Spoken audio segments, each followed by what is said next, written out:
What's good, yo? What's good? Your boy Mike Sears, Speaker Clout Podcast, Bunbury representative, 6 p.m. Eastern Standard Time every Saturday. We get down. And I'm here with my good brother, Ross Holly, a.k.a. Vod Crack. Yo, what's up, everyone? Hell yeah. Got my Bender boys with me. You know what I'm saying? Stay dominating. Spooky Tuesday. This sucks. What up? Thursdays. What up, though? 10 p.m. Eastern, Studio 17. And the amazing guitar player, the Necesary Evil, my brother. What up, though? Speaking Clout. Hell yeah. Good. And from Faygoluvers, known for his Insane Clown Posse documentaries, Twisted, and the Documentary, Alice in Chains, Jokerz Gallery. Hey, yay. What's up? Hell yeah. Yeah, man. This episode been planned for a year. You know what I'm saying? In my opinion, the greatest band to come out the Seattle scene in the 90s, Alice in Chains, top 10 songs. Agreed. I'm hype. You know what I'm saying? And like we do every episode, we talk about how we discovered the band, and I'll be real brief. Before I even started collecting physical media and getting into music in 1995, 92, my uncle, played hella hip-hop, mad metal and rock as well. And I seen a video for Man in the Box, and that riff, the opening riff, just fucking, I like that. No, you know what I'm saying? I like that. I like that. Set in my mind. Nice.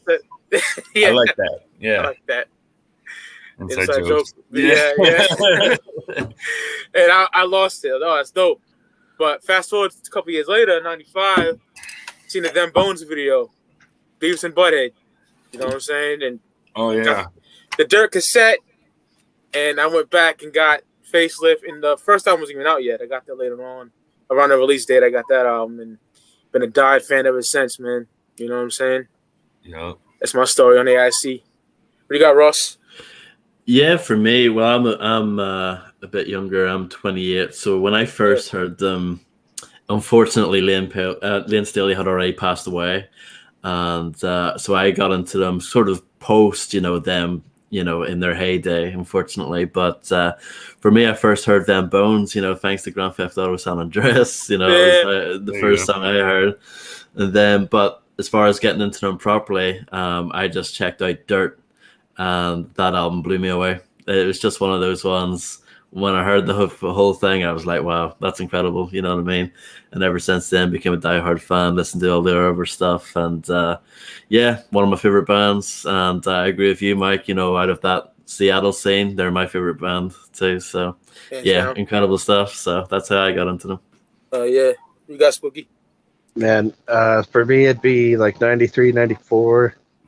I started listening to my own music as opposed to just what the adults around me listened to, and that's when I discovered Alice in Chains through the good old-fashioned FM radio. Just fucking the songs that they were on the radio a lot at that time, Right. and they're still the same radio station I still listen to today. Still plays them a lot, but not quite as heavy as rotation as the mid '90s. But either way.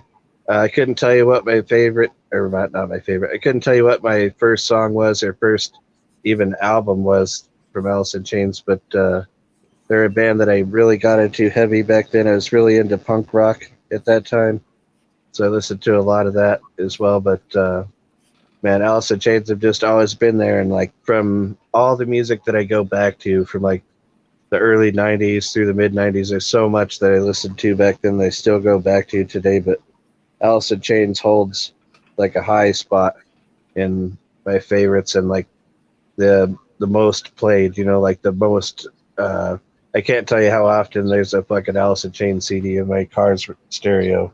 Fuck yeah. Hell yeah. Evil, what you got, brother? Word. Hell yeah. Old school, man. Like, I was a kid. I want to say 95, right? When Heaven Beside You came out. Yeah. I saw the video and I thought that song was the shit, and didn't know anything about them. So I went the old school route, man. I just went to the record store and thumbed through a bunch of stuff. And I actually bought their cassette tape, the Facelift, not cassette tape, the VHS tape. Yeah. I bought that shit. That's the first thing I bought from them. And then I bought Facelift. And I remember watching that, and it was like, I think it was all shot in black and white, And it was a trip. Like I was getting into them, and then my dad was just happening to be dating this girl at the time who was a big Seattle music scene fan. Like she lived in Seattle and shit, so she'd let me borrow her records and shit. And like, you know, if she went to a concert, she'd get me a pin or a T-shirt, like Guns N' Roses or something like that. But I digress, man. I got into them through seeing them on MTV. I bought that VHS, and then just from there, word of mouth. Been a diehard fan ever since, man. Hell yeah, brother. Fuck yeah.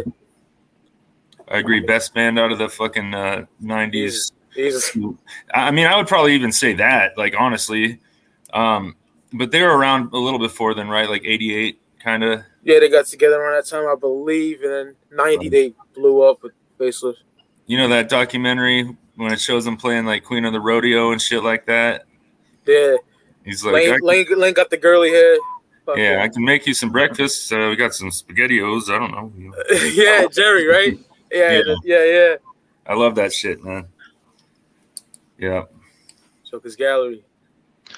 For me, I grew up like a MTV baby from like 1985 on. Like instead of watching cartoons or anything like that, I watched MTV. Yeah. And I was really fucking tired of like the glam metal scene. It had ran its fucking course. Like, and everybody looked the fucking same. Everybody's strategy was the same. It had become a cookie cutter industry.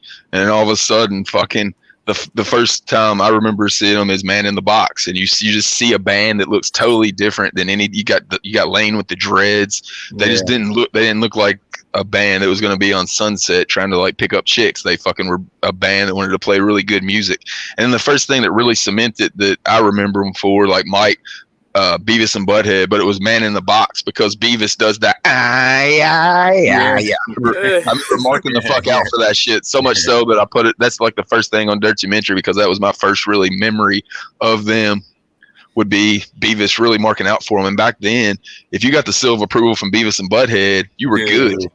Even if they shit on your band, you're like, bro, we made it to Beavis and Butthead, you know, like Morbid Angel. They were like shitting on Morbid Angel, but still Morbid Angel got hell to shine from that, you know. Bow for me, faithful. Hey, that's a good song, man. Yeah. That Man in the Box video for sure. That's another one. That's the second video I saw from them. It's all fucking shot in like sepia, you know. It just looks so different than anything at the time. It just stood out. Oh, yeah.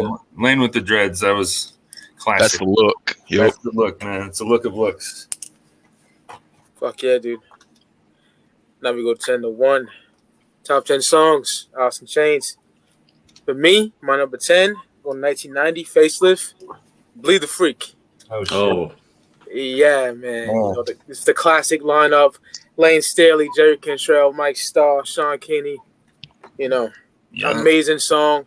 Dark chorus, song. Yeah, dark as fuck. The chorus, the riffs, the harmonizing. Like, it's like a creepy vibe to it as well. You know what I'm saying? It's my favorite song on Facelift, hands down. You know what I'm saying? So I'm sorry, which song did you pick? Bleed the Freak. Oh, okay. Yeah. There's a lot of big choruses and like big open chords on that first record, man. I like that. Yeah, I like that too. Yeah. We got a packed panel, so I'll just say that. Yeah, Bleed the Freak, number 10 on my top 10 Alice in Chains songs. You got Ross. So number 10 for me, if we're going to go to 1995 with the self-titled album. I'm going to pick a more kind of under the radar track, kind of a slept-on one in my opinion. It's Head Creeps. Yeah, I really like this song. This song was actually written entirely by Lane, which is kind of rare. You know, most of the Alice in Chains songs were written by Jerry Cantrell, but you know, this is one. You know, this is all Lane, and I think he did a great job. You know, the Head Creeps is probably one of the more straightforward songs on that album. But man, I think it's great. You know, it's a real kind of up-tempo, just rocking song. You know what I mean? Really like this sort of distorted vocals that they used on Lane, you know, during the verses. And then it's really quite catchy and sort of memorable chorus. And yeah, I just think it's a great song. And like I said, not really want to hear too many people talk about it. So that's my number 10 pick, Head Creeps. Like me and Evil said, them deep cuts, bro. Like, yeah. Straight up.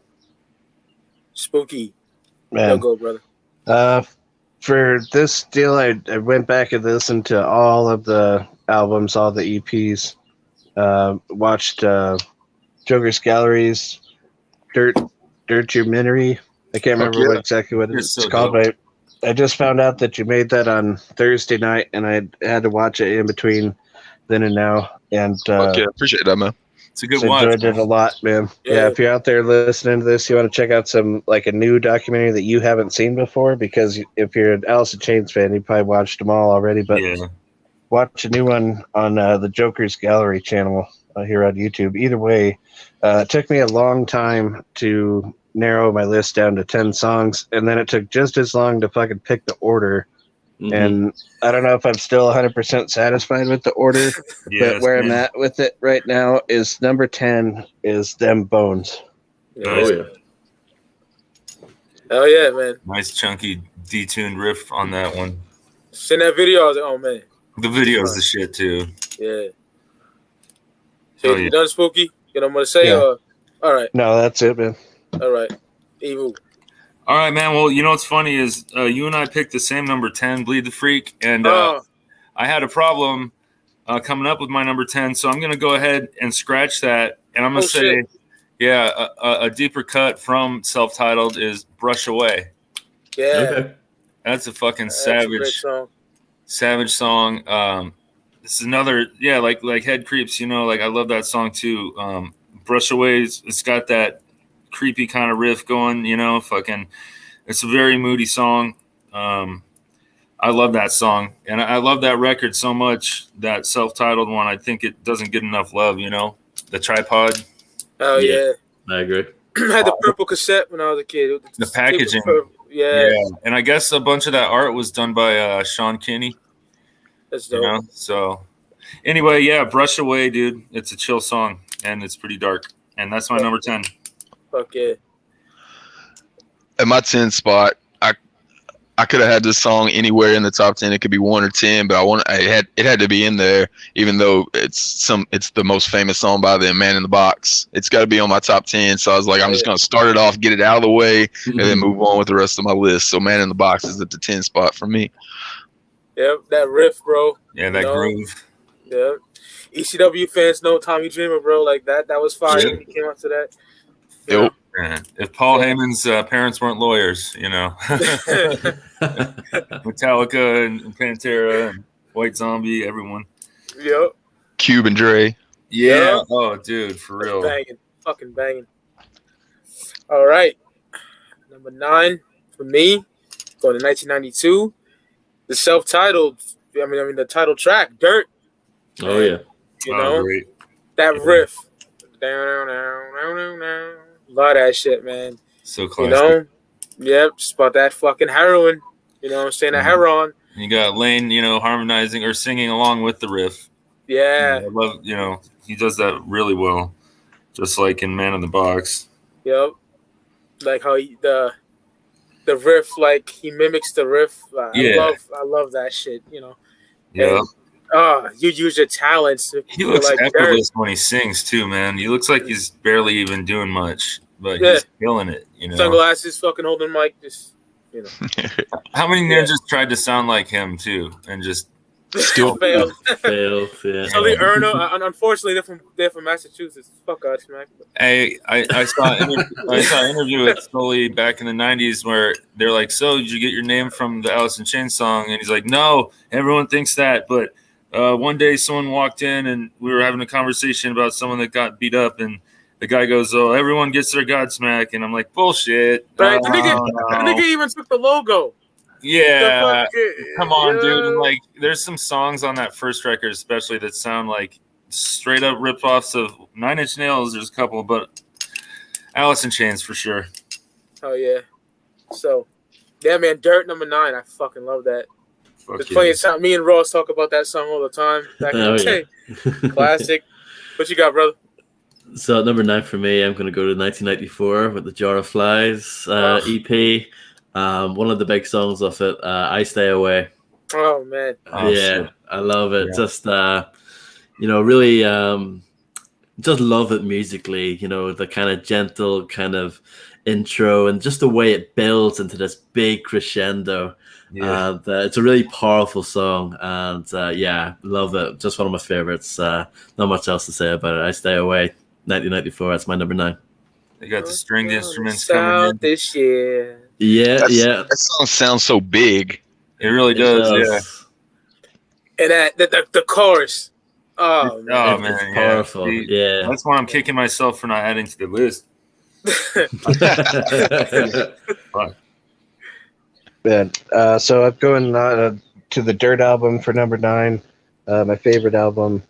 Got to go with Down in a Hole. Classic. Oh, man. That's Yeah, that real I think- depression right there. So Yeah. hard, man. So I Jeez. think one thing that Alice in Chains does spectacularly well is the chorus.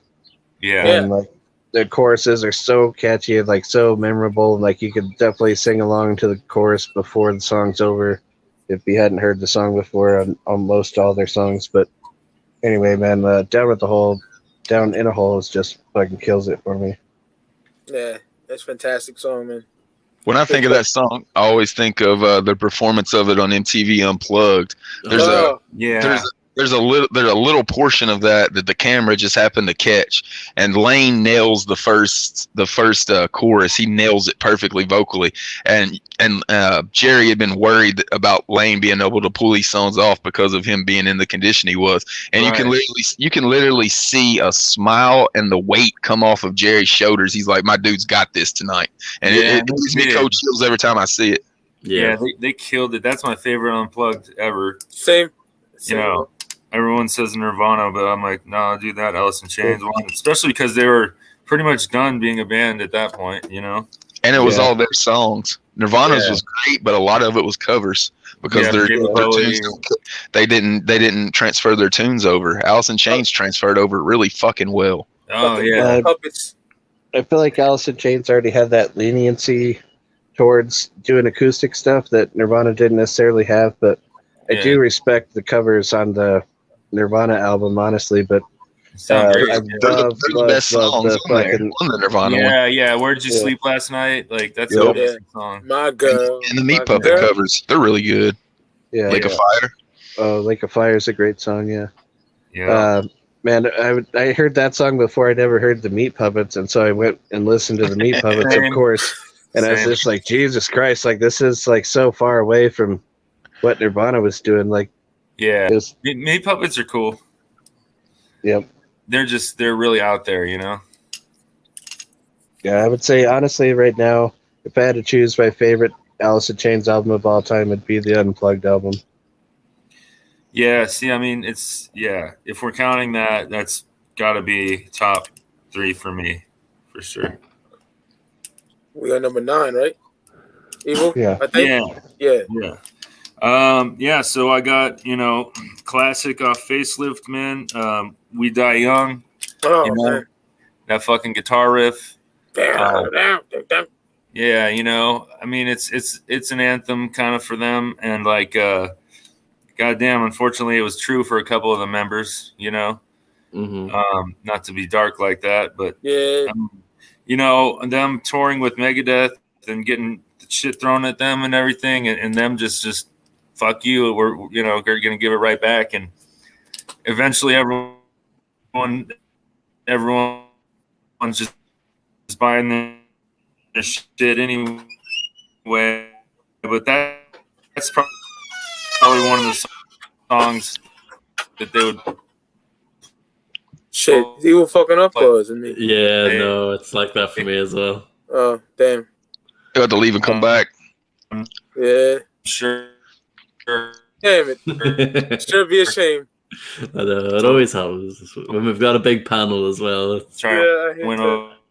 over some fans. So, Yo, Evil, try coming back, brother. You sound like a dying robot. thrash Yeah, he does. metal tour.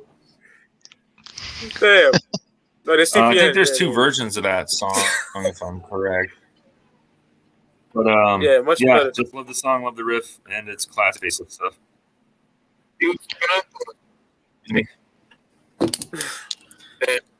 Little robotic. I'm always roboting and shit. Watch If you come this. Here. Am I better yet? Big Will. Okay. It's supposed to be good. So, anyway, I was just going to say badass robot. Fuck yeah. Oh, fuck. Fucking. Yeah, Kilroy was here, dog.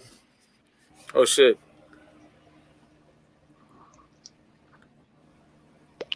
Oh, shit. He's back. Yeah, much better. Can you hear me? I was going to say, just go to the next guy. Good riff, awesome Fuck song. Number 9. Says the Wi-Fi is good. I don't know. We're up in the mountains, dog, doing weirdo shit. It's so good. Shit happens. I mean, look, man, I got fucking Stone Cold Steve Austin up here. We're just partying. Oh, and shit. What? I'm not like Alice in Chains. I'm Rage Against the Machine, and that's about it. I love drinking cold beer. Play some Fog Hat. Yeah, right. The beer's not cold. What's the point of drinking it? All right, I'll get you one, dog. Calm down. Oh, shit. I've had that thing since I was a kid. Fuck yeah. If I could find that facelift VHS tape, that would be awesome. Anyway. Oh, yeah, I used to rent that shit. Yeah, dude. Yeah. Fuck. I remember thumbing through the record store. The Warehouse is what it was called. Just they had so many fucking good Alice in Chains CDs. Fuck yeah. First one I bought with my own money was fucking definitely Sap. Sap, the EP? Yeah. Yeah. And I was a little thrown off by it, just because I was a kid. And I was like, where's the heaviness at? But yeah. Got Me Wrong was my favorite track. Oh, yeah, I love that shit. Hell yeah. Moving on to my 9 spot, I'll go with the.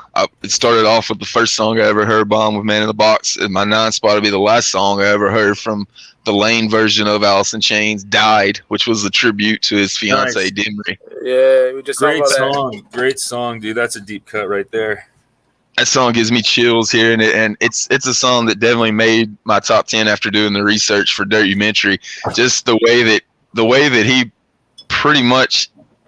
His life was over when hers was, is the way you can look at it. Like, he pretty much shut down once she was done, and Mike Starr talked to him the day before he died, and he was telling him that Dimry had visited him the night before. So like that dude was just obsessed with her, and like that song that he wrote for her was fucking beautiful to be able to pull that off. And it was dark and beautiful at the same time. So it's a perfect Alice in Chains song. And it wasn't easy for him to pronounce shit. Back, his teeth were all fucked up and shit. You know what I mean? Like, he couldn't pronounce the S's right and stuff. That's the producers had to go back and, That was the only time that anybody had to auto tune or mess with Lane Staley's vocals ever was then. Yeah. Like everything else you heard from him prior to like the 2 tracks on Greatest Hit were like him just in the studio.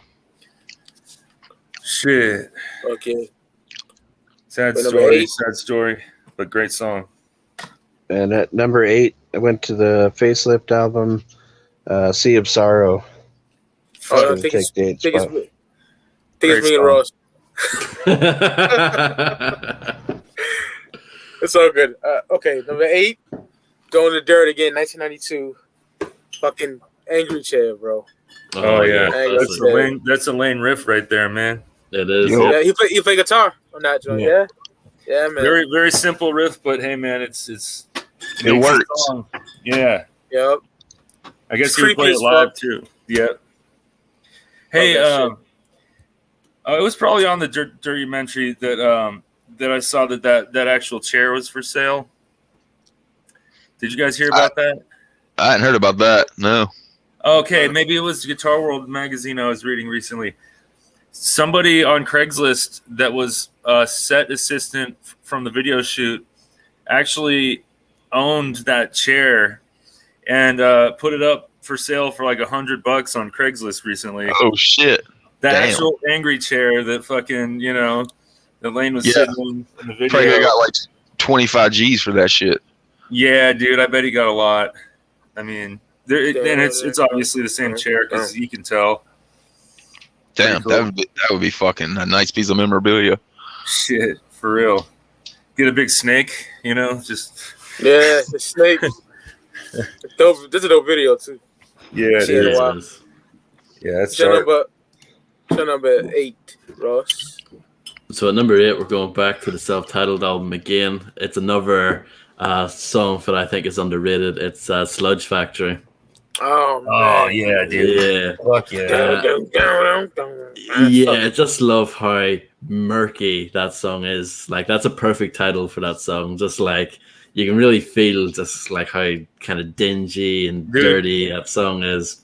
Oh, my God. I remember when I would like have a new record or something, I'd go upstairs. When I was a kid, I'd put my Walkman on, like close my eyes and fucking just kind of like zone out, right? I remember just thinking like, what's a sludge factory? They make slime and all the monsters and shit. No, it's about his record company and how shady they are. Yeah. Absolutely. And rumor is that reason that Lane fumbled with that song a couple times on Unplugged is because the people that song is about were literally sitting in the audience staring him in the eyes. Oh shit! Yeah, I like that they left it in on the CD though, man. That's kind of sick, Yeah, I thought that was dope. Fumbles. What's my inspiration? Yeah, I know. Yeah. Fuck.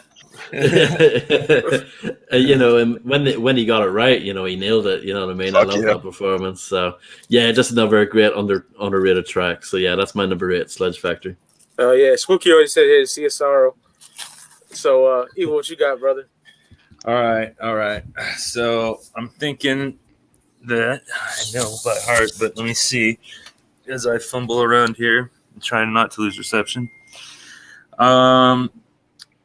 Brother from Dark Life. Oh man, yeah.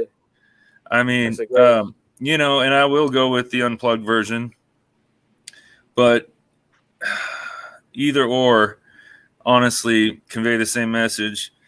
It's just a fucking. It's almost like Crosby, Stills, Nash and Young type shit, dude. It's like not to bring you back that far, but the acoustic way they do it and everything. Yeah. It's just like got a really chill vibe to it and almost like a human quality to it. You know what I mean? That's a song that any music fan will like. You don't have to be a fan of grunge or Alice in Chains. If you're a fan of good music, you'll like that fucking song.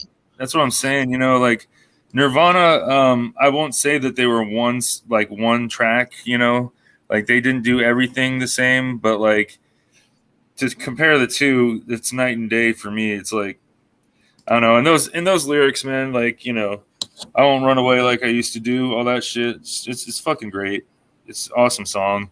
That whole Jar of Flies EP might as well be an album. Like, it's definite mood music, a rainy day and get in your car and throw that shit on. Amazing. Yeah, man, that's my shit. I had that on cassette. Same. Even more amazing whenever you consider that they had none of those songs written and knocked them all out in a week. Yeah. Crazy. Yeah, man. It's crazy. Like they were just a man flexing at that point. Like, look what we can do. Yeah, and what's cool is it's like I never noticed until now that like they had that dichotomy where it's like, okay, they're gonna put out some heavy shit, and then the next one's gonna be some acoustic shit. That's what they did a couple times in a row. Yep.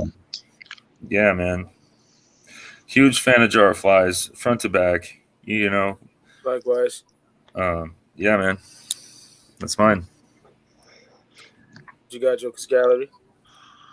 With the 8th spot, correct? Yep.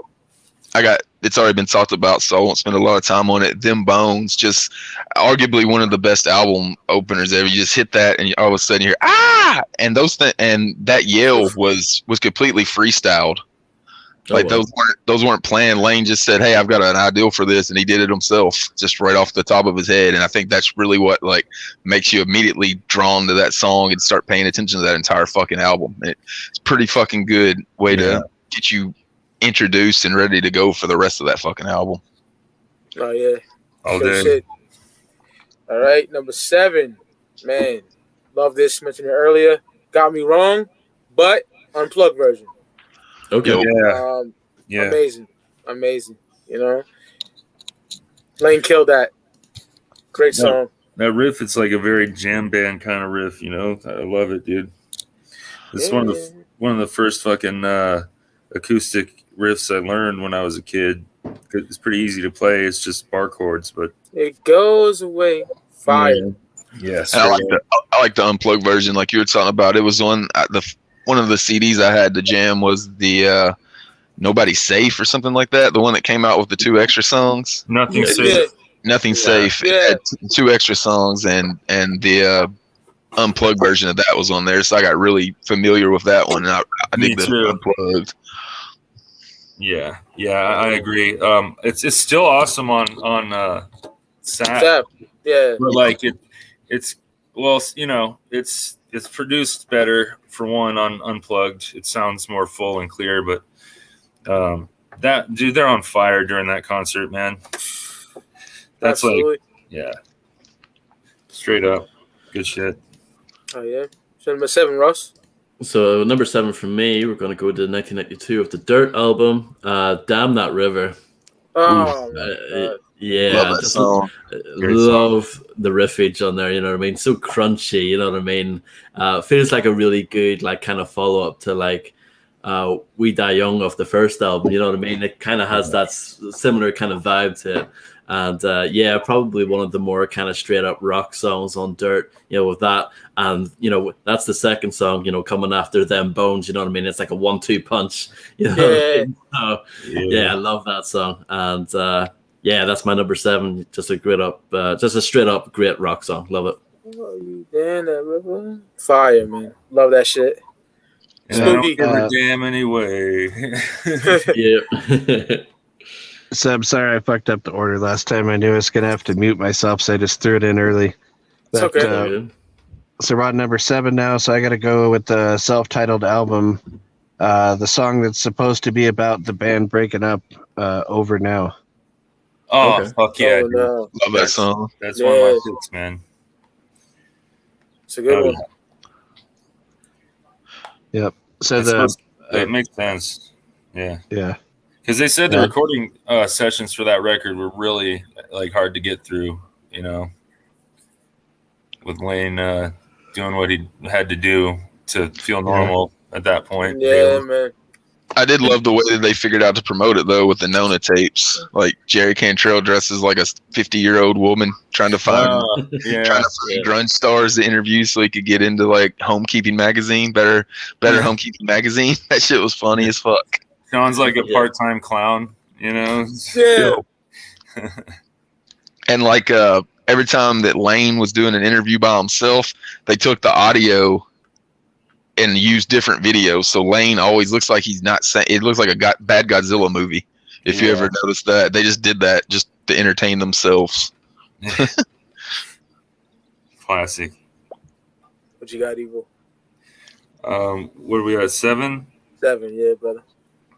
You know, I'm gonna go with Grind. Oh man, yeah, it's a great one. That's another fucking heavy, you know, sludgy riff. You know, the vocals between both of them on that record are fucking amazing. That song, the video's fucking great. You know, video's classic. It's so good. It's so good, and dude, like I think that self-titled record, bro. I've bought so many doubles of Alice in Chains records over the past, whether it's because I'm a thrasher as a kid and can't find it or got stolen, whatever. I just bought another self-titled the other day, knowing that I probably have one in storage, but I'm up here in the mountains, man. I need something to listen to, so just rocking the fuck out, and it's such a good song. Those lyrics, you know, let me sleep so my teeth won't grind. That's, you know, that's some drug shit right there for sure. You know, absolutely.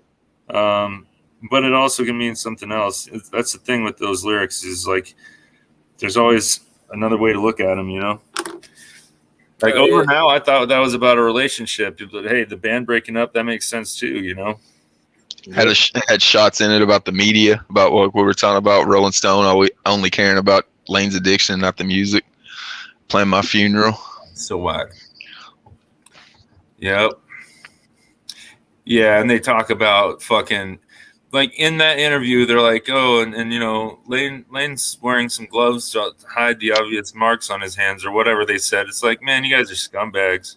Right. You know, they don't even talk about the band at all, really. Like, you know, and then he said, I remember Lane Staley saying that he would go to the grocery store and he would see himself on that magazine and get really embarrassed and like self-conscious and shit because that's a bad article, and you know, like his family would pick it up and read it, and he was worried about that.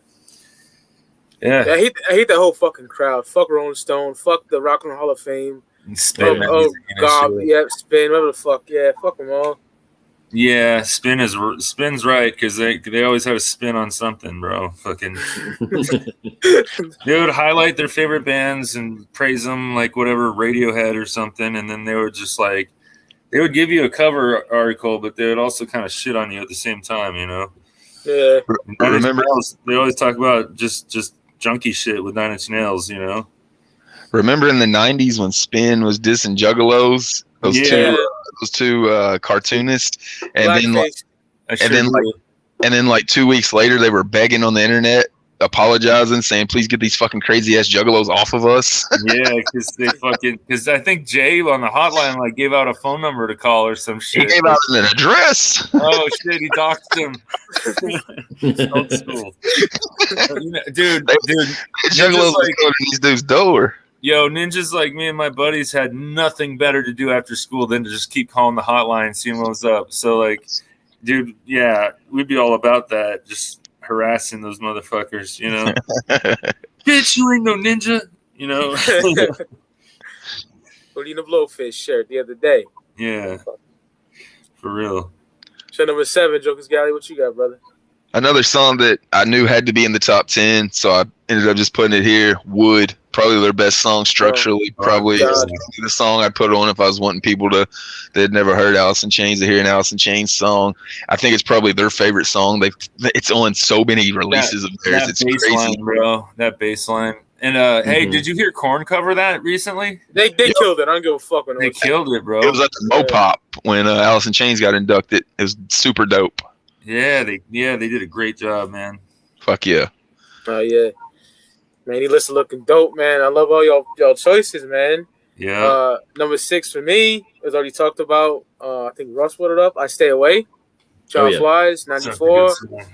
I gotta say much about it. I fucking love it. I think it's the correct me if I'm wrong. The claymation video, is that it? Yeah. It's all dark and twisted at the end. Yeah. It's I watched the video in so long. It's so classic. That's like when MTV played videos and music. Yeah. The video is literally a dark carnival, so imagine all of us juggalos being attracted to that video. Yeah. True. And it had like the bearded lady and shit. Fucking yeah, it was like a twisted carnival. Right. That song is too good. Too good. Yeah, dude. What you got, Ross? So next up is a song that Mike mentioned earlier, and Evil mentioned it too, actually.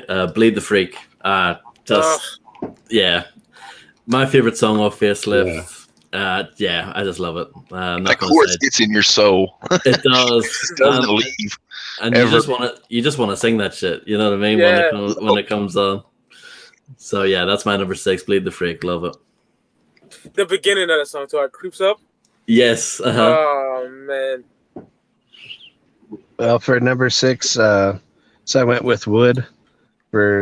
That's one. The only thing I can add to what Jokerz Gallery was saying is that I did remember that it was supposed to be a tribute song to somebody, and I couldn't remember who it was, so I had to look it up. Andy Woods, Love Bone. Yep. Oh yeah. Love that video. One of my probably my second favorite Seattle band. Super underrated band. Yeah, they were pretty good. That's what's up. Oh yeah. Number Trying 6. to stay away from the robot zone over there. Oh, what's going on, man? So this, I just realized we're halfway through, man. Now down to the top fives after this one. Yeah. Hey, man, we were knocking it out, man. I've been wanting to do this. I'm excited. We all. Go ahead, Evil. Did I get my 6 out of the way already? No. Oh, okay. No, we're on to you now. Yeah. Yep. The song that got me into them, "Heaven Beside You," man. Jimmy kills that. Once again, that riff is really fucking amazing. Like, it's an acoustic riff, and it's got this fucking really cool country kind of vibe to it. The video is amazing, you know, and the snow and shit. And I remember being in third grade watching that, and that's that's when I started discovering music as my own shit, you know. Like, my parents, they raised me on Zeppelin and Rolling Stones and all that good shit. But I'm like, where can I find this? You know, so around the same time, it's like you see Soundgarden's Black Hole Sun and White Zombies on there, you know, and fucking. Oh, yeah. MTV used to be the shit. Yeah, man. That's all I got all my tape shopping done because of them, man. Every video I see. My uncle, too. But yeah, it's a great song. I love the chorus, everything about it. And it got me into the band, so that's why it's right there in the middle. Yeah. Great song. Yeah. I'm moving on to my 6th spot now. It'll be the unplugged version of Nutshell. Oh, beautiful. The reason that it's so impressive to me is the way that Lane walks out there, sits down, and literally half a second later busts into this fucking song and does it flawlessly. And he took us right before they went on stage, he took a small shot of heroin so he wouldn't get sick. So dude's literally just blasted off into space. And then 30 seconds later, it's fucking nailing this fucking song like nobody else ever will. They fucking they had to dim the lights around him because he was so pale and his hair was pink all of a sudden. So they had to fucking make the set look different because of his appearance. Yeah, they ran out those pink lava lamps and shit, trying to match his pink hair that he suddenly had. Yeah, it looked cool. I mean, I think the Nirvana set was dope. All the lilies and the fucking funeral kind of candles and shit. Yeah, it was dope. You know, but at least Kurt had his cardigan sweater and probably 5 layers on under it, you know, to hide his addiction issues. Yeah. He seemed a little more with it on his, but I would take Lane Staley's vocal over Kurt Cobain's any day. That's just me just saying. They're both great vocalists in their own way. Yeah. I've just never heard anybody. Agree. I wouldn't fuck, dude.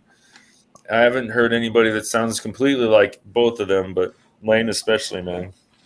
Yeah, I think Lane is one of those elite level vocalists. I think he's on the level of a Freddie Mercury and guys like that. Oh, for sure. I think Kurt's kind of below him as far as vocal skill. I think whenever you look at Kurt, it's his songwriting skills that really made him stand out more. Because I don't think it's even close. I think Cornell was probably the closest one to the Seattle scene. Dude, they were saying he was like the new fucking Robert Plant when he first came out, you know?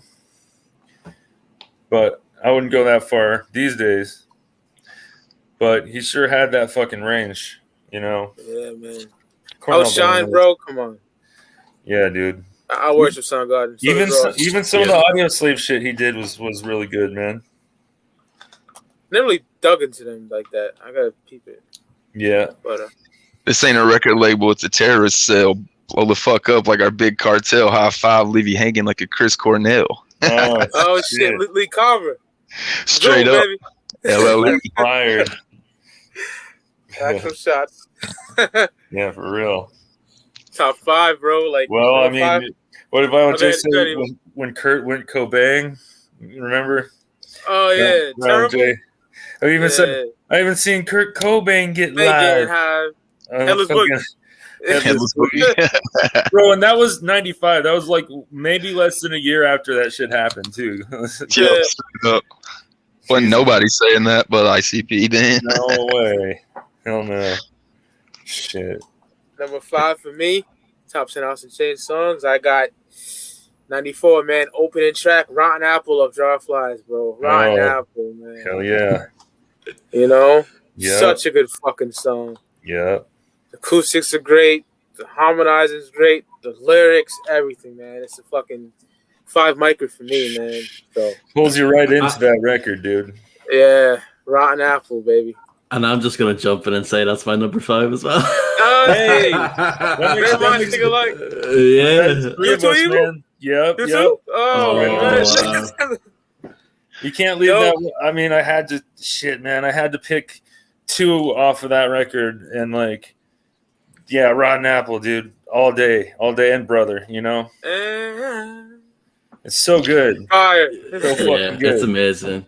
Like you know what Joker said earlier. You know, Alice in Chains, they're able to make these like dark but at the same time beautiful songs, and Rotten Apple is just a perfect capsule of that. You know what I mean?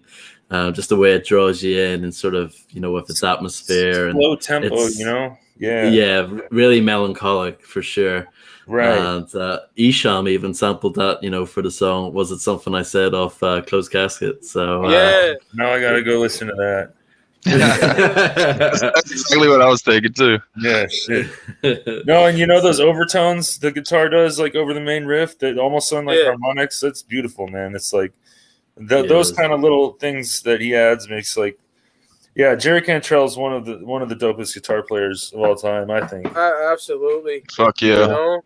He like him, like guys like him and Dimebag, they could go out there and just be one guitar player and a bassist and make it sound full, you know.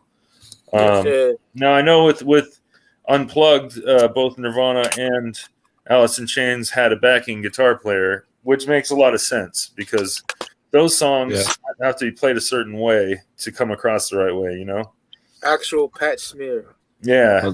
So here's something that a lot of people didn't know. Like, I didn't know until at least a few years later, but at that time when Pat was the backing guitar player, he was literally in the band as a full member. Yeah, he was. Yeah, he was. They were supposed to record a record with him and everything. Like, I guess Kurt said they were always supposed to be a 4-piece or something. He always wanted a second guitar player. I know that Dave Grohl talked about that several times in different interviews. Yeah, he goes on Bleach. Jason Everman, but I think he didn't even play in the fucking record. He was on the cover of the album. He was a member of the band The Germs, punk rock band. Yeah, he was. Back in the day. He's been a member of the Foo Fighters for their entire career. He's probably my favorite member of the Foo Fighters because he's so seasoned and just kind of just doesn't give a fuck about anything, really. He's just there smoking cigarettes and whatever. You know what I mean? He literally is only in the band because Dave Grohl begs him to stay in the band, and that's by Dave Grohl's admission. But all right, you know. And who else is cool enough to quit the band except Pat Smear live on the MTV Video Music Awards on the rooftop? I remember watching that live, dude. He's like, that was my last song with the band. I'm out. Here's the new guitarist. And they come up and play another song. I remember watching that live. I was like, whoa, okay. He didn't stay gone for long, man. It was like a tour or maybe 2 tours, and then he was back. Like, no more Mentos commercials for you. Okay, I see how it is, you know. Well, for number 5, I also went with Jar of Flies, which I just wanted to comment on how great the fucking cover of that album is. Yeah, I love it. I saw a Jar of Flies shirt the other day. I was going to cop it, but it was like too big. So I don't know. You're like, usually when I find something, it's a fucking medium. It's just like, Jesus Christ, there's no adult sizes. Or an extra, dude. I found this glow in the dark Number of the Beast hoodie, and it said XL on it. I bought it, and it was extra small. So I have that sitting around. That's guess brutal. I'll find one of my nephew's friends that likes Iron Maiden, which probably won't ever happen. You know. Yeah. But anyway, my number 5 song is "I Stay Away," which has already been talked about. Yeah. Hell yeah. Oh man, Sears is hating heavy, bruh. Oh shit, I haven't looked in the chat. Extra Fender Gay Edition. Whatever. Hey, why you don't like Alice in Chains? They're so they're heavy, Sears. Come on. He's gonna get one of his faction figures and make a fucking Lane Staley one for me. Fuck. I got 2 Manny's figures. I got 2. Look, this one has the slime. They're called faction figures, not action figures. I'm like, bro. Stop. Hilarious, bro. I've been thinking about that like nonstop. For some reason, it keeps popping in my head, bro. Faction figures. That's funny, bro. Stop. Wait. Siznak, stop. Wait, me now for the 5 spot? Yeah, because me, Evil, and Ross had the same Yeah, song, man, dude. which is dope. That's a triple threat right there. Yep.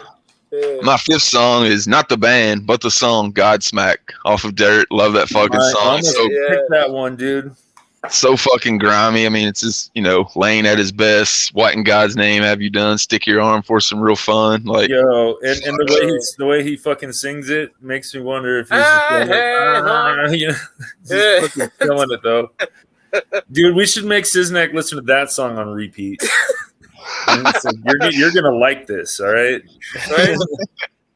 Or there's gonna be a problem. No, that's a great song, dude. Definitely didn't inspire another band at all. Right? No. definitely didn't inspire another band that also stole their logo. Yeah. Yo, the stone and all that shit, bro. Come on, bro. All right.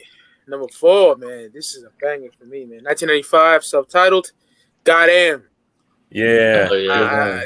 Deep cut, heavy. Yeah. Lane kills it. Love the chorus, the solo from Jerry. Fucking amazing song, man. 1995, Tripod, whatever the fuck you want to call it. Goddamn is my number 4 on top 10,000 Kim songs. Nice. Straight up. My number 4 is one of probably their most famous songs, Rooster.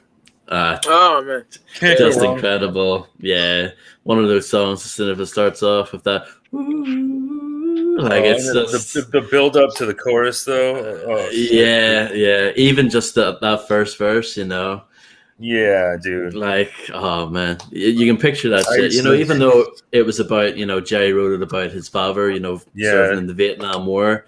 You can easily take that, you know what I mean, and apply it to whatever situation you're going through at the time. You know what I mean? That's the beauty of a lot of their songs. You can adapt them to different situations, and I just love Rooster, man. It's so good. When I was in my early 20s and I'd get really hammered at certain bars, I'd get up there at the karaoke band and fucking rock that one out. Fucking belt that one out. But I'd make the bass player do the fucking the intro, the light voice. I'm like, I can't do that. Yeah. And then every time my boy's like, "Yo, play Rooster," I'm like, "Fuck you! I'm not drunk enough. Get me a picture."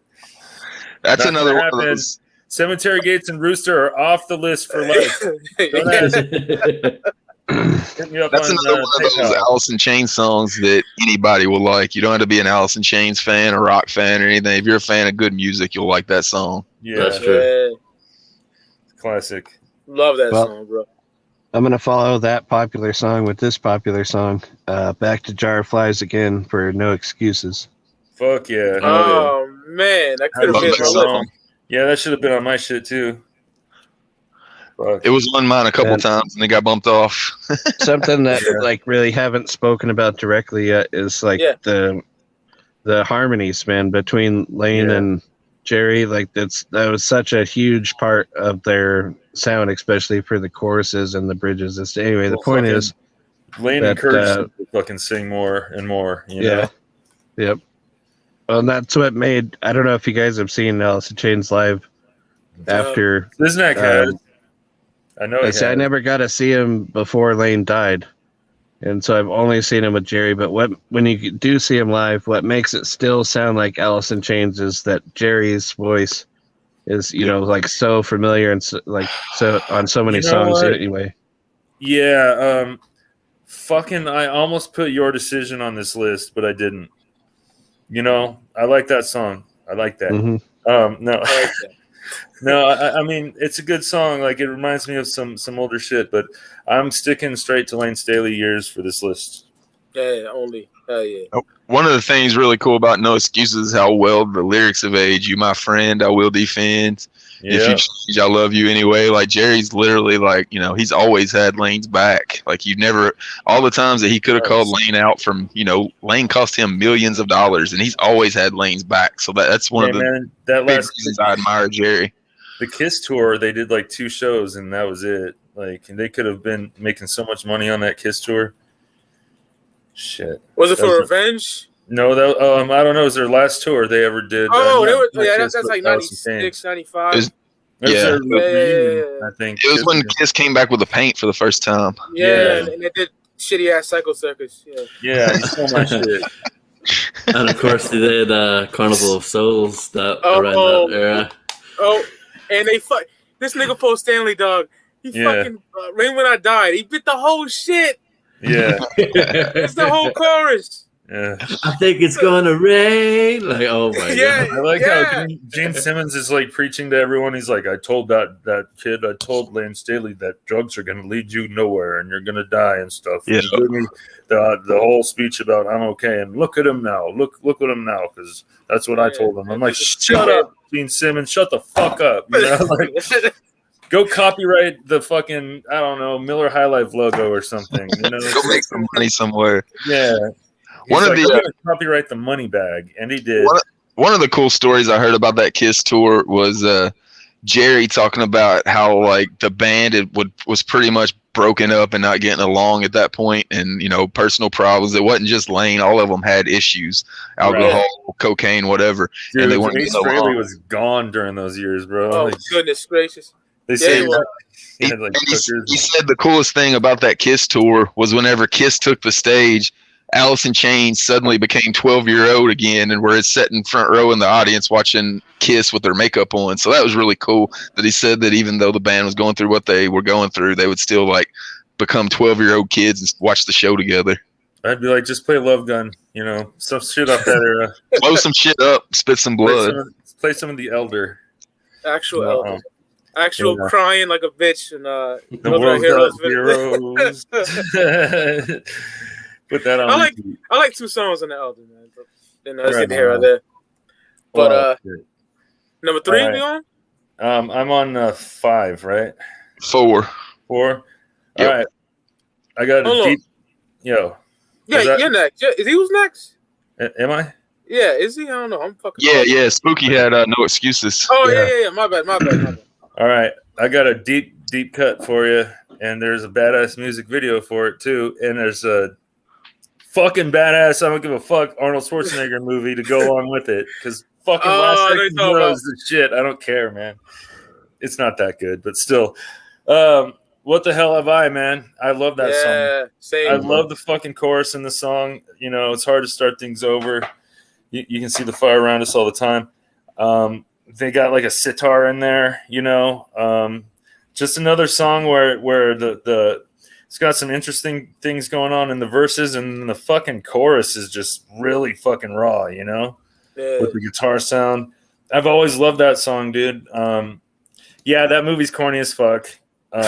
It's so fucking bad. But I had the action figure of him with the red shirt. It's so bad that it's good to me. I don't know. I remember when it came out in '93 or whatever. Yep, same. How can you follow up Terminator 2 with that? That corny little kid in the movie. That movie sucks. You gotta fuck. That movie sucks. Fuck your golden movie ticket, dude. Like, the fuck is this Willy Wonka shit? But that's mine. I mean, it's kind of a deeper cut. It's not talked about a lot, and I love the chorus. It's really a great song, though. The video is cool too. I don't know. Good. I like all their videos. So that's mine. Oh yeah. At the 4th spot for me, I'll go Junkhead off Dirt. Just another fucking raw Lane Staley lyrics. Just fucking. Oh man. You can't get much more. Just the title of the song alone, bro. Like, Yep. And then, of course, the lyrics of the song. What's my drug of choice? Well, what have you got? Yeah. So I don't go broke, and I do it a lot. Do it a lot. I mean, like, do it a lot. Such simple lyrics, but fucking says so much. Like, hey, that guitar melody, that guitar melody that starts coming in after he says I do it a lot, that shit is like almost like heartbreaking. It's weird. It sounds really fucking like, kind of says like through the guitar, like, help me, I'm fucking stuck in this position. You know what I mean? Yep. I don't know, man. I love that. I believe the exact lyrics are, but I don't go broke and I do it a lot. Either or, Either way. He doesn't want to go broke. That's such a good song, man. Wow, Yeah, Junkhead could have been my list. Yeah. Top 3, gentlemen. Yeah, Damn. getting down to it. All right, number Well, 3 for what me. have you got? You know, I've asked that to a few dealers before. Well, what have you got? Well, Hope it's not Hunter S. fentanyl. Thompson suitcase comes out and shit. You go to Las Vegas. Fear and Loathing is it's on. No, top 3. Yep. Hell yeah. Hell yeah. All right, number 3 for me. Yeah. It was mentioned before. I think Bookie mentioned it. Down in the Hole, bro. Oh, yeah. This is that Oh, real yeah. depression. I know fucking emo fag shit. This is that real depression. He's got this chorus effect over his guitar that is almost like a flanger, but it's not. It sounds really nice. Just thought I'd throw that in there as a guitar player. Yeah, Blake killed it. bro. Dope writing too from Jerry. Just the fucking first lyrics in the song. It's just like, all right, I'm hooked. I've been guilty of kicking myself in the teeth. Shit like that. Yeah. That was one of the things so amazing about the way Jerry could write. You would think that Lane wrote that shit. Yes. Yeah. I thought when I was a kid, I thought that. You know. Me too. But Yeah. nope, Jerry wrote that shit. And Well, like, you know, if you know your friend well enough, you can kind of maybe think for him or write for him a little bit. You know what I mean? Like, yeah, but Yeah. he's probably trying to generalize it. yeah, because they basically lived together once they got the band going. So I mean, he knew what dude was going At the through. and music shit. bank, they called it the music bank or whatever. Yeah, man, that would be so dope to be a musician and like, oh shit, like I'm gonna move in with this guy and it's also a rehearsal studio, you know? Yeah. How fresh is that? It was just a giant warehouse where musicians could go and keep their equipment and practice with cheap rent that they could also live in. Yeah, Like, dude. like that thing probably is a big reason that the grunge scene blew up the way it did. Yeah, Well, that's for what sure. they called the box set, right? The music bank. The music The bank. music bank. I Yo, got the DVD of that. I don't got the actual CD. Same but- here. I got a Yeah. DVD, which I have worn out. I've played that thing over and over again. Fuck yeah. Shit, dude. Yeah, like even if you're not like super into the band, but you like watching videography or music videos, like the way they're shot and made, there's some good shit in there for sure. You know. Fuck yeah. I mean that video was pretty simple. It was kind of just them walking around in the desert. Yeah, really. in the desert. Mike Inez is in that video, not Mike Starr. I noticed that. Yeah, if I remember correctly. So Mike Starr dropped off after The Dirt Tour, right? I think so. Yeah. Was he on Yeah, Jar of Flies? No. it was no, he didn't make it a Jar of Flies. He got fired during their European tour. Yeah, it sucks. And did you ever watch that like celebrity rehab show? He was such a dickhead on that show, but it was funny. Bro, I felt so bad for him though, because like Yeah. he would be, dude, like he'd walk around with a bag full of Alice in Chains picks and like be handing them out like, hey, this is my band, man, check us out. Like, yeah, and it's like, Yeah, bro, he still Poor guy. introduced himself as Mike from Alice in Chains, like when he'd been Yeah. out of the band for 15 years. But in my opinion, he was a part of Alice in Chains because that dude Big fucking time. made some the bass lines he had on Dirt is one of the reasons that album is so fucking great. yeah, dude, and not self-titled facelift, straight up, man. Like, I listened to a lot of the bass on that shit because like the cool thing about bands with like one guitar player is unless they're gonna be like Mr. Show Off and turn themselves up in the mix, it lets you hear the bass a little more. Yeah. Where like Pantera, for example, you could hear Rex a lot and a lot of that shit, especially as the later releases went on, like Far Beyond Driven. And there's some interesting shit he's doing in there for sure. Rex Brown, man.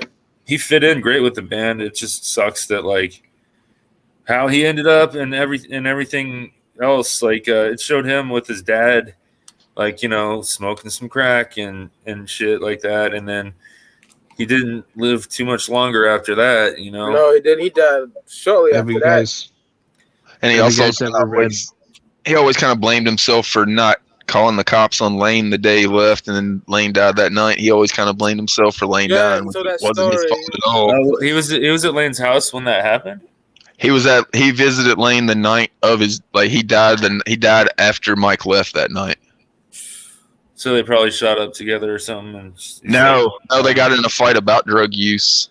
Ah, He's trying to get Lane to stop, And Lane told him, don't try to tell me to stop whenever you're fucked up on pills. And they got into a big fight. And he said, I'm calling the cops on you. He said, if you call the cops on me, I'm never talking to you again. So he didn't call the cops and left. And Lane died that night. Yeah, damn, that's rough, man. So he kind of always blamed himself for that too. So that's probably why that's definitely contributed to why he didn't get over his own drug addiction, I would think. Well, I told you guys backstage, but real quick, my brother's a huge fan. In fact, this is probably one of his top 3 favorite bands of all time. And he actually saved a newspaper clipping of the day he died. You know, what was he? Maybe 42 when he died, or 30 something. He wasn't that old. Lane or Mike? Lane was 32. 32. God, I thought 42. Jesus Christ. So young, man. But yeah, my brother, he named his son after Lane Staley. So I have a nephew named Lane. Nice. That's cool. Yeah. And that's not actually a name you really hear at all. Like, no. So, but yeah, rest in peace to both of them, dude. That sucks. What's your number 3, Ross? So number 3 is the Dirt album and Rain When I Die. Oh, nice. Fuck yeah. Just love it. Again, one of those, like, just such a powerful song. You know what I mean? They're so good at build-ups and that sort of like pressure. Song, you know what I mean? Song title as well. Yeah, absolutely. And it's just one of those like songs. If you want me to, like, you know, if someone said, you know, what's Alice in Chains all about, this is definitely one of the songs I would play for them. And you know, it has like definitely that hard rock element, but at the same time, melancholic, you know, dark, you know, has that, you know, real kind of sinister kind of vibe to it. But man, love it. Rain When I Die. That's my number 3 pick. Eerie shit too, like. Yeah. Oh yeah. Definitely. For number 3, so I had to go back to a song that I remember hearing in the early days. I said that I discovered Alice in Chains via the radio. So one of the songs I remember liking and loving and hearing all the time back then is Angry Chair. Oh yeah. Like the middle list. Yep. Classic, bro. Got Lane's guitar riff on there. What you got, Evil? I got Get Born Again. Oh man. Fuck you. I love that song. And I actually was gonna maybe put it at number 1, but I didn't. It's so fucking good. I remember when they released it in like '99. I want to say it was all over VH1. VH1 would like spin the show called The Rock Show, and they would play the same shit all the time. But every now and then they'd play something new. And so they would always play like. They'd play like Stone Temple Pilots and like Godsmack and like maybe some Creed. Oh shit, he's in that fucked up area. Yeah. And then like all of a sudden, I wish you could hear us. And now Oh fuck. Alice in Chains song that I've never heard, you know, comes on, and I was like a little confused because here, let me get back to you. Yeah. So good. You It good? happens. Am I You good good? now? Yeah, you good. Here, watch. Hang on. Good? We're good? Get Born Again. Kind of cool. But they were using clips of the band from the CSRO video, you know? Yep. I was like, well, that's weird. So I'm like wondering if they're broken up or fighting. But anyway, Lane that song. didn't want to do the video. He didn't want to do probably it. the shape he was in, right? Yeah, he didn't. I don't think he thought like he was in good enough condition to be in a video. He refused to do it. Yeah, it's rough, man. Well, okay. So right off the bat, like the first riff, it reminded me of Marilyn Manson's version of "Sweet Dreams" a little bit. You know, just kind of different range. You know what I mean? But like You know, the bass comes in and shit, and it builds up, and it's got this really creepy tone to it. I love the lyrics. I think that is the closest we'll get to hearing what like maybe another record would have sounded like from them, you know? Yep. And it's not a bad song to have as your last real single, you know? It gave me hope. Gave me hope that they were coming back, but talk about a band that I just, you know, pretty much said they're a 90s band, right? Their first record was 1990, right? Yep. And then 99, that's their last shit they came out with, you know, that was new. I don't know. That decade they were done. Yeah, so that's a decade of dominance for Alice in Chains, and I love that fucking song, and I blast that shit every time it comes on. Talk about Mike Inez for a second. He okay. Was it Mike Starr that did the bass line for Wood? Yep. Yeah. So solid. Well, that's a good Mike Inez bass line. It's really simple, but it's fucking fits the song. And I think that showcases just about every member of the band. Another thing I wanted to say about the drummer, Sean Kinney, is he's pretty underrated, you know.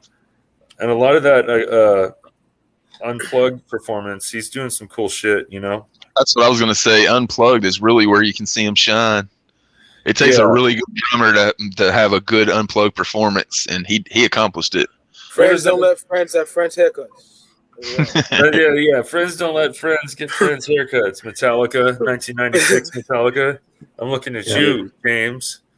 And I'm not looking at you, Kirk and Lars, because you're busy wearing eyeliner and doing weirdo shit. Yeah, me and Evil was going through the booklet the other night with me, and we were just laughing at the fucking pictures in that book. There's one picture of James in a leather jacket looking all metal, and the rest they're just doing some kooky shit. I don't even know. But I think it's is it the beginning of No Excuses? It has that cool little drum fill deal he's doing with the hi-hat and the fucking I think that's a song. But anyway, Sean Kinney's a great drummer. The whole band, solid. Anyway, that's my number 3, and was going to be my number 2. Love that song. Yep. At my 3 spot, I think maybe all of us have already mentioned this song, so no need to spend a lot of time on it. I Stay Away. The only story I could think of that we haven't talked about yet is how cool the original CD booklet was. That it had the flies in it. It had actual flies, right? Yeah, the first pressing. If you find the first press, it has plastic flies in the backing of the CD, so you could shake it around.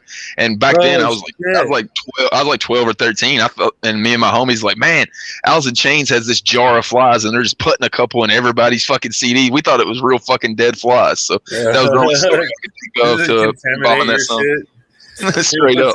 They got like a fucking factory full of dead bugs and shit. We were like, Alice in Chains got a real jar of flies, and Jerry's just sitting there throwing them in the CD cases. How do you know which pressing is which? Like, can you tell by just picking it up, or you can shake it and hear them? You can hear the flies in it. Damn, I never knew that because I only had that on cassette tape. I still never had it on CD. Yeah, by the time I got my CD, it was already repressed, unfortunately. You know what I'm saying? Yeah, fuck ASC by my CD. Anyway. Yo, Ross, Evil is the funniest motherfucker I know. Trust me, dog. Top 2. Yeah, top 2. Number 2 for me, man, 95, self-titled. Again. I was going to put it on there, but I didn't. But I agree with you. I remember, that's the second video I saw from them, and I was just fucking like, damn, these guys are killer, you know? Hey. Yeah. So what song was it? Again. Oh, okay, and the video is rocking a leather jacket, and there's that that's a great video, man. So fire, bro. It is. See, that's how you make Lane look like he's not a junkie. You throw some leather jackets on him, some fucking shades, and shoot him from far away, a little strobe light, and you're good to go, you know?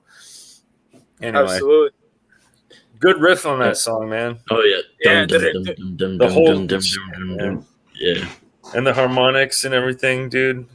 Classic. Banging. Yeah, I had to put it on there. Number 2, bro. I love how the drums go with it too. you know, the fucking toms. Yeah, it's a real kind of like march, that song, you know. Yeah. Definitely. Yeah.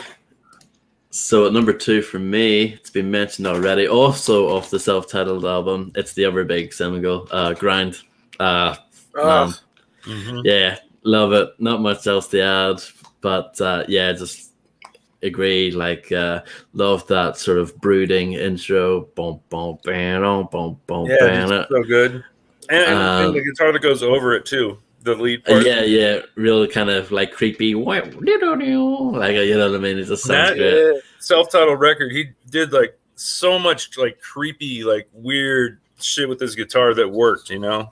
Yeah, it really draws you into the atmosphere of it. Just that, yeah, again, a real melancholic vibe. And yeah, I love, you know, the lyrics in that too, and the way Lane goes, you know, the way he stretches out his words, going, yeah, you know what I mean? It's dope. I love that. So yeah, Grind, one of my all-time favorites. Great way to kick off the self-titled album. One thing I always notice with AIC, they always pick an amazing first song. You know what I mean? Like, yeah, dude, like We Die Young or whatever.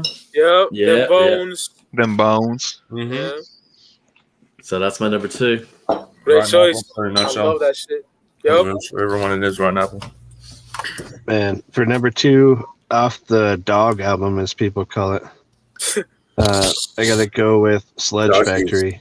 Oh yeah, dude. Yeah. Good choice. Oh shit! Dope Slayer shirt, evil.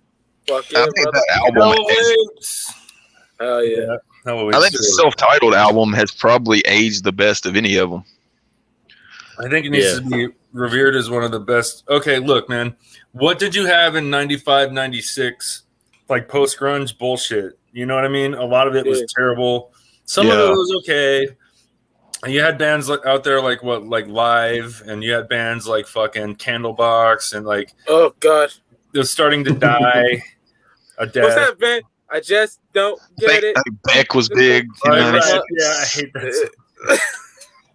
Beck? I think Beck was big in '96, wasn't he?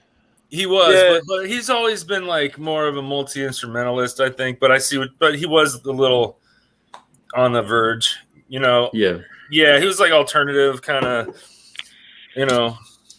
Yeah, you know, there was a lot of interesting music going on, but there's a lot of just, I mean, you know, well, what did Mikey said? We're joking about doing Silverchair, you know. Yeah, top 10. But I mean, you know, that being said, they had some decent songs. I mean, shit, they were just kids, you know. So like, for like, fuck these faggots right now. He's already said, fuck these faggots. We're all unmodded, kicked out of Discord, and we will be dealt with accordingly. Oh, man. We're all kicked then. Yep. Fuck. But show him your Mudhoney tattoo, Siznak. He'll be fine. He hates grunge, dude. Fucking hates grunge. But he saw Alice in Chains in '92 on the No More Tears tour, so that's cool. You know. Oh yeah. Will you go yet, brother? Oh, me? Yeah, number 2. Okay. Yeah. It is Over Now. Oh yeah. Nice. Yeah. I wanted to say number 1. God damn, it's such an amazing song. You could close like any album with a song like that. We pay our debt sometime, man. Like, that's, you know, so much said with so little. And I love the unplugged version is my favorite. Yeah, same. It's just so fucking good. But you know, either way, that's one of the best songs ever written, in my opinion, and it's number 2 off of self-titled Tripod Dog album. Left on Record. Oh yeah. Going back to for my number 2, and that song will actually be the title track, Dirt. I love that fucking song. Just the griminess of it, the realness of it, and I really grew to appreciate it once I seen the performance that Lane had of it in Brazil. I was watching that on your shit, yeah. As soon as I see, he's fucking like attacking the mic. He's so fucking like got so much energy and anger in him. Like, they call him the Angry Angel, and he was fucking the Angry Angel in that fucking performance. Like, he was pissed off singing that song. Those fans looked like they were moshing to like some Sepultura shit too. And it was like, for real though, they were tearing each other apart, man. Yeah. Like, yeah, Brazil doesn't fuck around. They love them. Straight up. Yeah. With anything. MMA, soccer, rock music. Straight up, man. Like that movie City of God is fire. Yeah, dude, that's the cool thing about that documentary you got out. There's like a lot of shit I'd never seen on there. And yeah, dude, keep doing shit like that, man, because hell yeah, shit dominates. I gotta show that to my brother. He'll definitely dig it. Number uno on this motherfucker. 1992, Dirt, Wood. Oh, my favorite Alice in Chains song of all time. Fuck yeah. It just is, bro. That bass. Fuck yeah. Fuck Into the Flood again. You know, I worship that song. It never gets old. I'm never sick of that shit. No way. Definitely not. No. Calm down. Yeah, calm down. That's Don't touch my stereo. Calm down. He's all been the boy inside, you know. Yeah. Russ is like, what the fuck? Yeah. Originally recorded for the Singles soundtrack. Yeah. The Singles movie. I bought that soundtrack for shit like that. That's actually a pretty good soundtrack if you like that kind of music, you know? Yep. Yeah, man. Yeah, number one, Wood, bro. I had to. I love that song. Fuck yeah, dude. What you got, Ross? Number one for me, also off Dirt. It's a song that's been mentioned already, but Down in a Hole. That's my number one. All right. Hell yeah, brother. Can't be mad at that, man. Yeah, it's just so, it's just so powerful, that song. I think anyone can relate to the lyrics on that. And, yeah, just one of those songs. Love the sort of gentle kind of intro. And then, once the chorus kicks in, just really amazing and incredible harmonizing between Jerry and Lynn as well. Yeah, just an incredible song. Words can't really do it justice. So, yeah, that's my number one. That one. Yeah. Yeah, crazy. So I did have both of your number one songs in my 10 list, and I did not expect my number one to be on anybody else's 10 list, but it was. And number one Alice in Chains song to me is Junkhead. Oh, nice. Man. Fuck yeah. Love that song. Nice. What's my drug of show? Yeah, man. I mean, that explains that record pretty well too. That's the thing about Dirt. It's like a whole story, you know. Yeah. Man. Talking about Mike Starr, that's him at the beginning of that song. He just randomly said that shit. Junk fuck. Like, that's just him. They just left it in. Yeah. Such a good song, bro. Man. What you got? Hell yeah, good pick, man. Oh, my number one? Cheers. Yeah. Well, it's definitely got to be Iron Gland. Very short. Yeah, 40 seconds. Right to the point, dog. I mean, it hits you right in the fucking nuts, and you're just like, you're feeling it, man. Actual Tom Mariah. Is he in that? Yeah. Oh, yeah. It's him. Oh, shit. Hey, doing something new every day. Wearing a shirt, too, so. Well, that's my favorite, Slayer song of all time now. Yeah. Sorry, no, I just thought I'd say that'd be funny. Bro, I'm right with you, Mikey. Wood is my favorite Alice in Chains song of all time. Yeah. It's moody. It's fucking dark. That bass line is one of the best bass lines in rock history. I mean, it's just so good. And then the way that Jerry's guitar reflects off of it with just this simple things that he's doing, once again builds up to a fucking crescendo of a chorus that is like just fucking so powerful. And, yeah, man, like I could listen to that song anytime and I could fucking really get into whatever mood the song is, like I could be having a shit day and that comes on the radio and I'm like, all right, turn that shit up, Fuck yeah. And the ending of it as well. It just sticks in your head as soon as it ends. Could you? You're like, what's he think? What's he talking about? I was like, bro, could I? Yeah. If I would pay you back on Saturday, could you front me today? No, just kidding. I don't know. Sure be a shame. So good. But fucking classic, dude. I think we all represented pretty much all of their releases pretty well tonight, you know? Yeah. That was crazy how we had Rotten Apple as our favorite. Top 5, yeah. Yeah, dude. That happens a lot on this show, by the way. Yeah. Did we get a number 1 from Joker's Gallery? Not yet. No, not yet. What you got, brother? It's already been named by I think almost everybody. It's Angry Chair because it's Lane's baby. He played on it. I'm a Lane guy. He's my fucking favorite vocalist ever. That was apparently the song that he took under his wing and wasn't letting like anybody fuck with and change his vision of that song. And it's also, it sounds so powerful, his voice. There's over a dozen overlays of his voice on that track. That's why it sounds so fucking strong. Yeah. And it's about like the rehab, the steps and everything, right? Fucking pink cloud has turned to gray. You know what I mean? He gets out of rehab and he's like, "Fuck this, man! I have to use again." You know what I mean? Like shadows dancing. Yeah. Candle to warm the heroin and shit. Yeah. My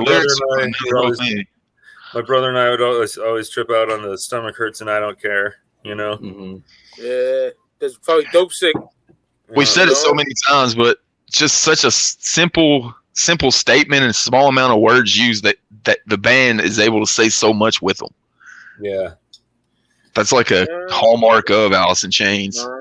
I don't mind. And I like that he played that shit live too. That's pretty cool, you know? Yep. It's a simple riff. In fact, if you're learning guitar, I would say Angry Chair and Man in the Box. Man in the Box is one of the first songs I actually learned all the way through on tablature because, you know, it's just open. It's all open shit. And then it's the blues scale kind of thing. But this one, you know, the main riff, you know, what, 0303. I don't know, man. Like Alice in Chains is a good band to start with, just like Black Sabbath if you're learning guitar, you know? Oh, yeah. But then there's some other shit where it's like, yeah, calm down. You're not ready for this yet, you know? Yeah. There's some chords he does in those acoustic records for sure. Top 10 Alice in Chains songs, man. I think we killed the shit. You know? Oh, yeah. R.I.P. Lane Staley. R.I.P. Mike Starr, man. One of the greatest bands ever fucking do it. Yep. Really enjoyed this. I know Ross is getting late for you. Yeah, I'll hop off here. But thanks everyone for hanging out, and it was really nice to do an episode of you guys as well. Really appreciate it. Cheers, man. Good to meet you. You too, man. I always listen to y'all's episodes, so it's dope doing a show with you. Appreciate it, man. Hell yeah. Shout out to the chat. Fucking wanna promote anything? Jokerz Gallery, Twitter, Instagram, whatever the fuck. Got any new documentaries in the mix? Nothing until 02. I'll be doing the 20 years of the Wraith. You know, it'll be 20 and 02 for the Wraith. That'll be the next one. If anybody watching that hasn't seen Dirtjumentary, just type in Dirtjumentary on YouTube. It'll come up for you. If you're an Alice in Chains fan, I think you'll dig it. I made it because there wasn't a documentary out about them that I found satisfactory, because there was 2 books written about Alice in Chains that had a lot of false interviews in them, and people ran with those. So if you haven't seen a documentary about Alice in Chains that was made in the last 10 years, it was probably incorrect. So check out Dirtjumentary if you like it. And it's not like me telling the history. It's all the band or the band's friends telling the history. It's all clips. It's not me like narrating or anything. Like everything comes from the band. So it's no hearsay. It's no like bullshit. It's no rumors. It's all like real factual shit. Yeah. How many views are you at right now? Yeah. 350,000, something like that. Oh yeah. Nice. It's really good, dude. It's an entertaining watch. Like my YouTube will go on autoplay now, and it'll just that shit will roll up, and I'm like, fuck yeah, appreciate it. Because dude, it's awesome. I love it. Yeah. My biggest worry of doing it was like I don't have Faygoluvers, because I put all my other documentaries out that are about Juggalo shit on Faygoluvers who have 15,000 followers that maybe potentially watch it. I didn't know where to put this out, so I just put it out on my YouTube that fucking used to have like local sports on it. So I thought maybe I'd get 1,000 or 2 views. I have no idea how it blew up, how it did, but I'm glad it did. I think that Rock and Roll True Stories, that channel, there was like some Alice in Chains stuff on there for a while that I was watching. And I think maybe the algorithm picked that up and it was just like, here's this shit, you know? Yeah, there was another. There was something just specifically about Lane that came out right around the same time, and it's got like 400,000 views. So I'm pretty sure like ours are just playing off of each other, which is helping each other out. Yeah, man. I usually get tired of it, like when they autoplay too much shit of the same. I don't know how to turn that feature off. I don't think you can on the TV version, but like, yeah, shit like that, I'll leave it on. And whenever it shows like behind the music, fucking whatever behind the music, any of them from the 90s, really, I'll leave it on. Oh yeah, especially Metallica. Even Evil stay quoting that shit all the time. Yeah, dude, straight up. Yo, and the Pantera one's great too, but it just gets really fucking dark and sad. Yeah, it'll fuck you up that last 15 minutes of that Pantera. I hate watching that. I hate even hearing it. I literally leave the room and I'm like vacuuming or something. I hear like Rita talking or whatever, or the guy, just fucking stop! You're killing all my friends. I'm like, fuck. Yeah. Yep. You know. Rest in peace. Oh yeah. Abbott Brothers. Podcast. Yes. Thunder Boys. Thunder Boys dominate. We out here. Clout dominates. Oh yeah, thank you, brother.